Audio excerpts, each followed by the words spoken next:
श्री कृष्ण को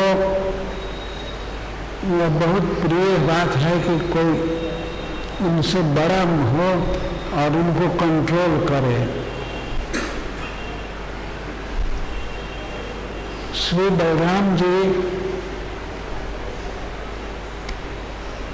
बड़ा भाई इसलिए बने कि वो कृष्ण को कंट्रोल करेंगे। जैसे कृष्ण बड़े उच्छृंखल है ना और नटखट व्यवहार है, तो इन पर कंट्रोल रखने के लिए बड़ा भाई बनना है।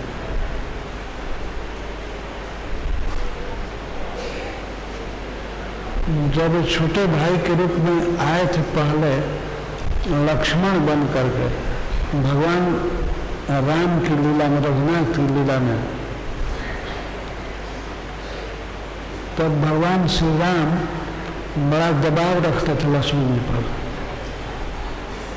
जब 14 वर्ष के लिए वन जाना हुआ तो लक्ष्मण जी विरोध कर रहे थे, नहीं आप वन में नहीं जाएंगे, राज्य आपका है, और कहिए तो मैं दशरथ को मार देता हूं।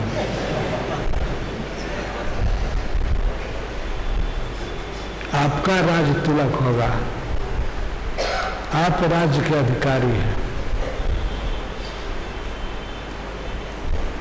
जब भगवान को अब कि माता ने कहा है तो भगवत माता वो कामी कैकेयी के फेर में पड़ करके आपको वन में ढूंढ रहा है, तो अब मैं उसको मार देता हूँ दशरथ को और आपका राज तिलक करता हूँ।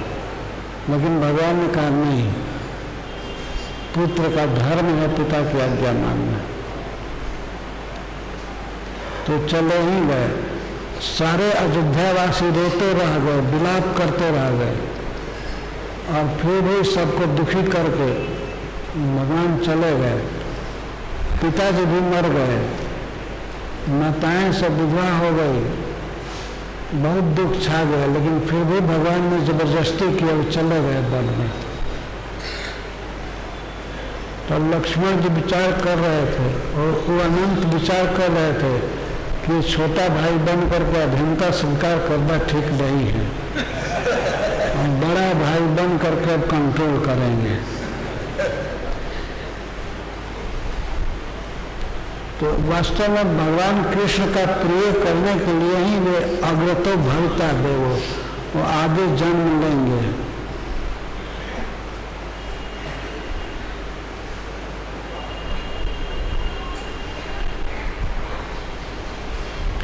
कभी कभी इस वृंदावन में गोचारण के लिए कृष्ण जाते थे तो जमुना जी में कूद पड़ते थे, डूबने से बच जाते थे, मरने से बच जाते थे कभी कभी। तो माँ यशोदा कहती थी, बलराम से पूछती थी, आज कृष्ण क्या क्या किया? तो ये कहते थे, मैं कल नहीं गया था, सुना कि जमुना में जहाँ तहाँ कूदता रहता है, स्नान करता रहता है, तो तुम नहीं गया था? मैं काम से रह गया था घर पर। नहीं, तुम जाया करो, तुम साथ में रहोगे तो ठीक रहेगा। तो बलराम जी जाते थे वन में गाय चराने, और कृष्ण के कोई उटपटांग व्यवहार को देख कर वो डांटते थे, हे कृष्ण इधर चलो, इधर चलो। और गोवर्धन की गुफा में प्रवेश मत करो, उसमें भालू रहता है, वो रहता है, वो रहता है, सांप रहता है, चलो इधर आओ। तो जबरदस्ती खींच लेते थे, संकर्षण है ही, वो कृष्ण को जबरदस्ती पकड़ लेते थे। और काली नाग से, सांप से लिपट गए कृष्ण, इसलिए कि बलराम जी उस दिन नहीं आए थे।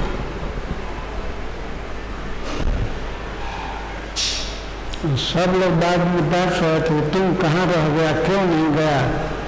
तो बलराम जी उस दिन गए होते तो कालिए के साथ कृष्ण की लीला गाई हुई होती।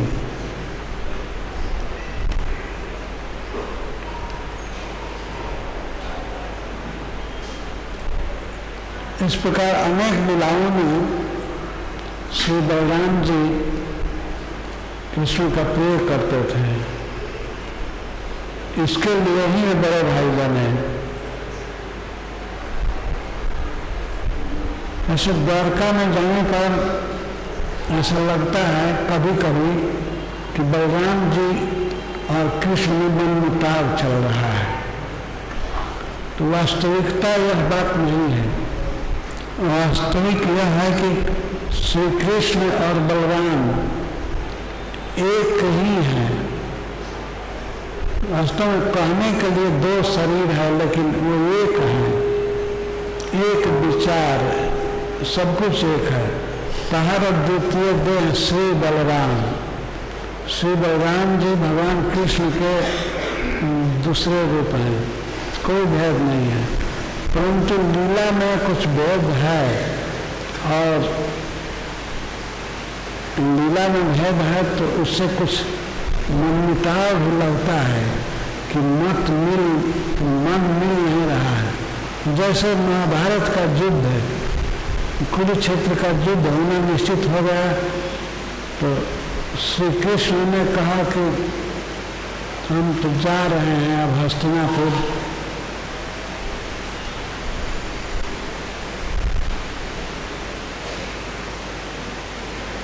तो बलराम जी ने सुना, वो तो अपने संबंधियों में युद्ध हो रहा है, तुम किसी तरफ मत रहो, किसी पक्ष में मत रहो। देखो मैं सम हूँ, मैं किसी की सहायता नहीं करूँगा। भगवान ने कहा कि हाँ मैं भी हथियार नहीं उठाऊंगा, मैं भी किसी को मारूंगा नहीं, लेकिन मैं सहायता करूंगा अर्जुन की। तो श्री बलराम ने कहा नहीं नहीं वो भी मत करो, एकदम तटस्थ रहो। तो भगवान ने कहा कि नहीं, हमें तो किसी भी स्थिति में अर्जुन का त्याग नहीं करना है,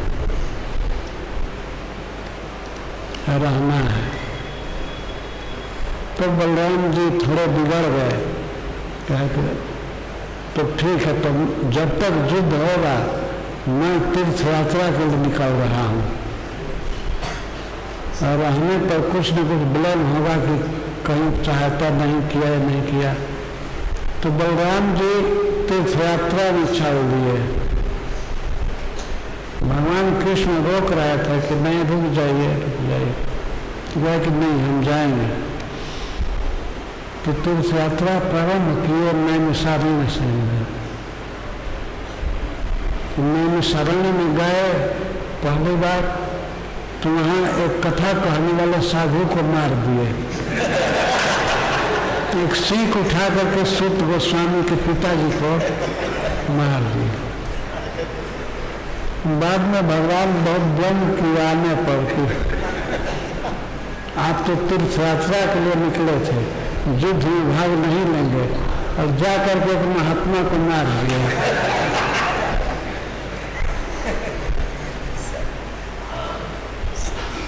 जिस दिन कुरुक्षेत्र का युद्ध समाप्त हो रहा था, उस दिन भी बलराम जी पहुंच गए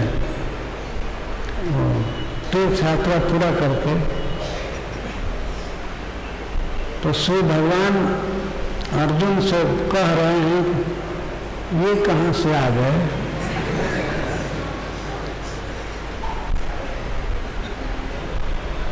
चुपचाप सब लोग देखने लगे क्या होता है। तो भीम और दुर्योधन में युद्ध हो रहा था। दुर्योधन की जांघ पर वार किया बलराम जी ने, भीम ने, उसकी जांघें टूट गई, वो असहाय होकर पृथ्वी पर गिर पड़ा। और श्री बलराम ने कहा कि ये अधर्म हो रहा है,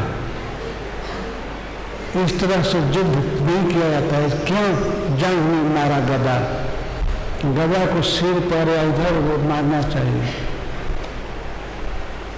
तो बलराम जी मारने के लिए भीम को हल उठा करके चल दिए। तो भगवान कृष्ण पैर पर गिर कर मनाए किसी तरह से, और बाद में व्यंग करने लगे भगवान की, आप क्षत्रिय होकर के युद्ध नहीं करेंगे, लेकिन ऐसे तीर्थ यात्रा में, तीर्थ में तीर्थवासी साधु को मारते चलेंगे।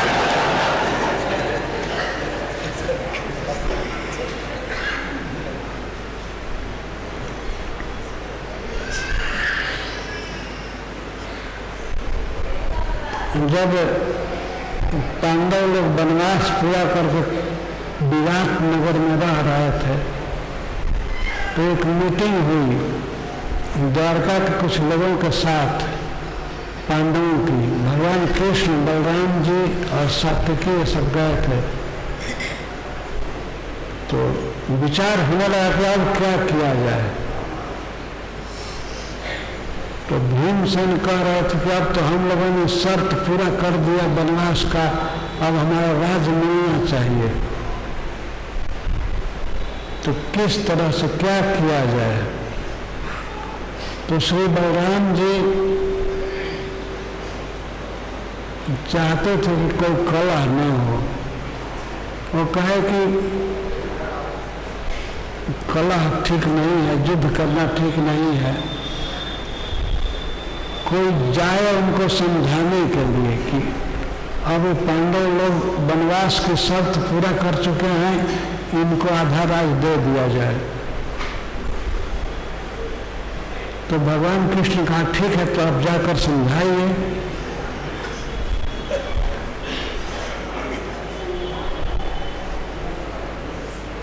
आपका बड़ा स्नेह है दुर्योधन पर, तो आपके समझाने से वो लोग मान जाएंगे।